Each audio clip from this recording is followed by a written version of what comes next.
ఇప్పుడు నార్మల్‌గా ఏంటంటే ఆడవాళ్ళకి 15 గుడ్ ఎగ్స్ గివ్స్ 1 ప్రెగ్నెన్సీ. మనకు 15 ఎగ్స్ అనేది ఎప్పుడొస్తుంటాయి? తక్కువ ఏజ్‌లో లైక్ 30 బిలో వాళ్ళకేంటంటే ఎగ్ రిజర్వ్ అనేది బావుంటుంది.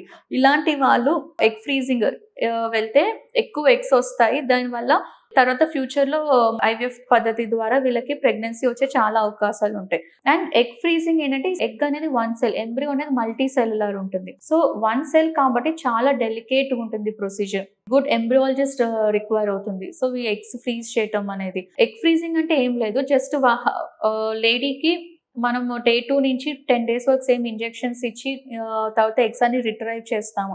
దీంట్లో ఎన్ని మెచ్యూర్డ్ ఎగ్స్ ఉంటాయో అన్ని మెచ్యూర్డ్ ఎగ్స్ ఫ్రీజ్ చేస్తాం. సో రేపు తర్వాత ఫ్యూచర్‌లో తను మ్యారేజ్ చేసుకున్నప్పుడు ఆ హస్బెండ్ స్పెర్మ్ తీసుకొని ఐవీఎఫ్ పద్ధతి ద్వారా తను కన్సీవ్ అవుతుంది. మీరు తీసుకునే అదే మందులు, అదే నాణ్యమైన మందులు మెడ్ ప్లస్ బ్రాండ్స్ పై సగం ధరకే.